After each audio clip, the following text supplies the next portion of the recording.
Hello everyone, welcome to my channel. I hope everyone is having a wonderful day. Before starting the video, please go ahead and hit the subscribe button and give this video a like up. Young and restless Nikki just laid the groundwork for an alliance so shocking. Genoa City will be turned completely upside down. Victor's dig at Kyle after Cole's memorial left him in the doghouse with his wife, but nothing could have prepared us for what came next, and we couldn't have loved it more.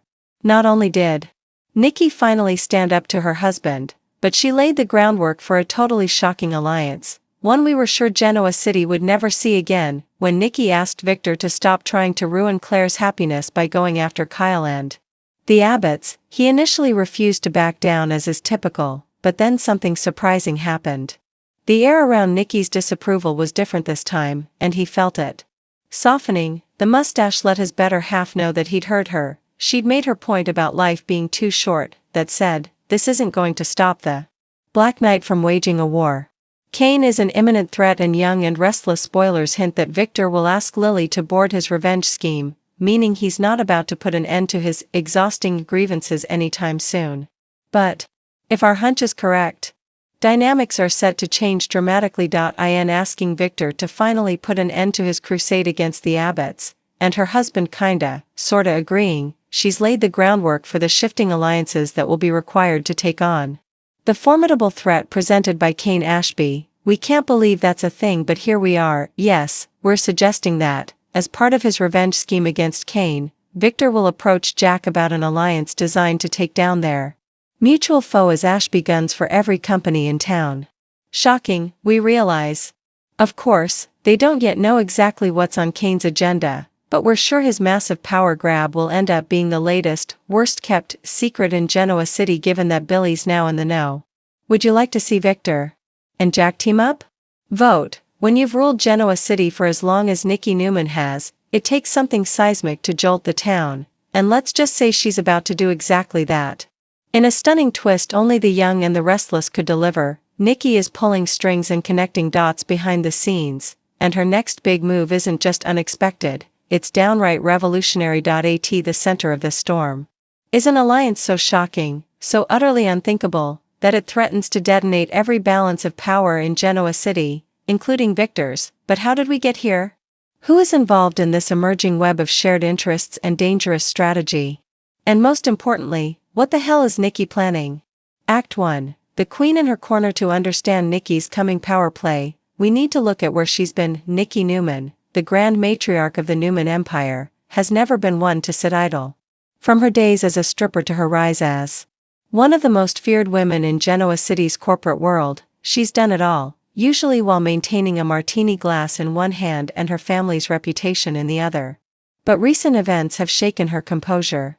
Victor's increasing paranoia, Adam's unpredictable behavior, Victoria's strange silence, and Claire's re-entry into the Newman orbit have forced Nikki to face a hard truth: the Empire isn't just fragile, it's fracturing. What's more, Nikki is no longer content to play the dutiful wife. She's done that for decades. And while she loves Victor, she's beginning to understand something pivotal: Genoa City's future won't be secured by maintaining the old alliances. It'll be rewritten by forming new ones, even if they're dangerous. Act 2, the trigger. And the temptation. It all began with one encounter, a conversation at society that was meant to be casual, but ended up being a chessboard opener. Nikki had gone for a quiet glass of wine after a board meeting, but she wasn't alone for long. Across the room, Diane Jenkins, yes, that Diane, slid into the booth across from her. The tension was palpable. These two women have enough history to fill a library: betrayals, schemes, and the ever-present war over Jack Abbott's heart. But this wasn't about Jack. It was about something far more dangerous: power. You and I have spent years at odds, Diane began. But we both know the same truth. Victor and Jack will never let go. Not of the past, not of the reins. Maybe it's time we ran the show. Nikki, at first, scoffed. But hours later, her fingers circled the rim of her wine glass as her mind raced. Diane wasn't wrong. Act 3. The allies you never saw coming in. Diane was only the beginning. Soon, Nikki began taking quiet meetings. She didn't want Victor to know what she was planning, not yet. She spoke with Audra Charles, who was looking for a lifeline after her failed takedown of Kyle Abbott. Audra was wounded, angry, and most importantly, ambitious. Then came Phyllis Summers. The last person you'd expect Nikki to even tolerate, let alone recruit. But Phyllis has one superpower that Nikki values: when she's cornered, she's brilliantly dangerous. She doesn't play by the rules. And Nikki knew that Phyllis was looking for something bigger than redemption. She wanted purpose. So now the alliance looks something like this: Nikki Newman, the strategist. Calm, calculated, and using every ounce of her social capital to navigate this. Diane Jenkins, the image reformed. Everyone thinks she's changed. Nikki's banking on the idea that she hasn't. Audra Charles, the wild card. Burned by Tucker, ditched by Kyle, and eager to play a bigger game. Phyllis Summers, the chaos agent. She doesn't care who gets hurt, as long as she's back on top, and they're not just aligning for revenge. They're preparing to remake the rules of Genoa City. Act 4, the threats they face, and the secrets they hold. This coalition isn't without enemies. In fact, if Victor Newman gets even a whiff of what Nikki is doing, there will be hell to pay. But Nikki's not worried. For the first time in a long time, she's thinking ahead of Victor. Victor's distracted by his obsession with keeping Adam in check. Victoria's off the radar. Nick is too busy brooding about Sharon's latest venture to notice. Even Nate is MIA, reportedly off the grid somewhere on business, or is he just waiting in the wings? But here's the big twist: Nikki may not be telling the full truth to any of her new allies. There's a reason she's putting this web together, and it's not just to shift power. It's to protect someone she can't let Victor destroy.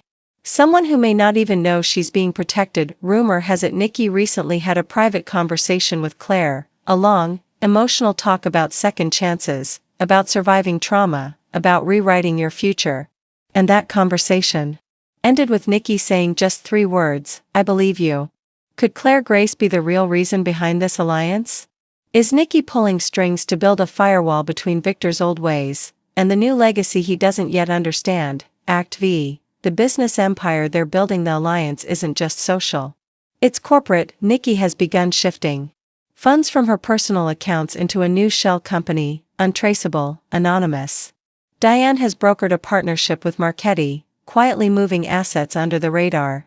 Audra, meanwhile, has been meeting with investors and shadow CEOs who aren't loyal to Victor or Tucker. Phyllis? She's in charge of the tech arm. You didn't think she let her recent brush with computer crimes go to waste, did you? She's building digital infrastructure that can't be hacked, can't be traced, and is entirely insulated from Newman, Chabot, and Chancellor Winters. Their endgame? Not to destroy the current corporations, but to eclipse them. They're not stealing from the boys. They're replacing them. Act 6, the fallout that's coming. So what happens when Victor finds out? Because he will. Sooner or later, the pieces will align. The question is, will he be too late to stop it? Victor Newman has spent decades as the puppet master of Genoa City. But what happens when the marionettes cut their strings and build their own stage? Nikki knows the risks. She knows Victor may never forgive her. But she also knows something else. Victor doesn't control everything anymore. In fact, he might not even be the most dangerous Newman anymore. There's something thrilling and terrifying about what Nikki is doing. She's stepping outside the lines, risking everything she's built to forge something new. Not just for herself. Not even for Claire.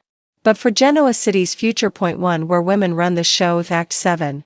The pieces on the board. If you think this is just another soap rivalry, think again. This is Game of Thrones, Newman edition. The players are set to Victor, the crumbling king, unaware that the queens are sharpening their knives. Nikki, the quiet revolution. Phyllis, the anarchist with code. Audra, the poison in the cup. Diane, the smiling snake. Claire, the wild card pawn who may become a queen. And then there's Ashley, currently off the board but not out of the game. Will she align with Nikki? Or try to destroy what she's building? Act 8. Why this matters. What makes this plotline so compelling isn't just the potential for power shifts and betrayals, it's the message behind it. For years, Genoa City has been ruled by men: Victor, Jack, Tucker, Billy, Devon.